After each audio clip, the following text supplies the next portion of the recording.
শান্তিতে নোবেলজয়ী অর্থনীতিবিদ ডক্টর মোহাম্মদ ইউনূস বিশ্ব দরবারে বাংলাদেশের উজ্জ্বলতম নক্ষত্র। একাধারে সামাজিক উদ্যোক্তা, ব্যাংকার, অর্থনীতিবিদ, সংগঠক ও সুশীল সমাজের নেতা। এদেশের তারুণ্য তাকেই অন্তর্বর্তীকালীন সরকারের প্রধান হিসেবে দেখতে চান। ডক্টর ইউনূসের অর্জনের কিছুটা জানাচ্ছেন আশিকুল আলম। ডক্টর মোহাম্মদ ইউনূস নোবেল পুরস্কার জয়ী প্রথম বাংলাদেশী। ক্ষুদ্র ঋণ নামক অর্থনৈতিক ব্যবস্থার জনক তিনি।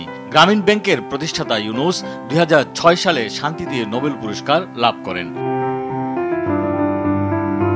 সততা, জনগণের প্রতি সাহসী সেবা এবং একটি গণতান্ত্রিক সমাজের মধ্যে বাস্তববাদী আদর্শবাদের উদাহরণকে স্থায়ী করার ক্ষেত্রে ভূমিকা রাখায় পান ম্যাগসেসাইস পুরস্কার।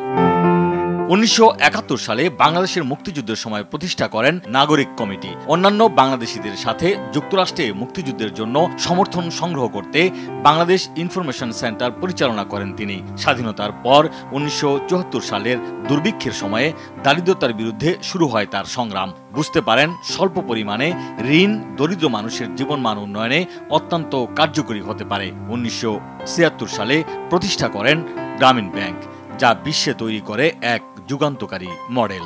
And once you have the business idea, bring it to us.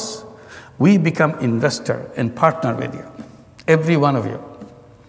So now the young people are coming, business proposals after business proposals. We call them new entrepreneurs.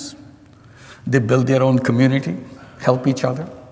দেশের রাজনীতির ক্রান্তির লগ্নে ২০০৭ সালের ১/১১-তে তত্ত্বাবধায়ক সরকারের প্রধান হিসেবে ডক্টর মোহাম্মদ ইউনূসের নাম এসেছিল, কিন্তু তাতে সাড়া দেননি তিনি। রাজনীতিতে নামার উদ্যোগ নিলেও ফিরে আসেন মোহাম্মদ ইউনূস।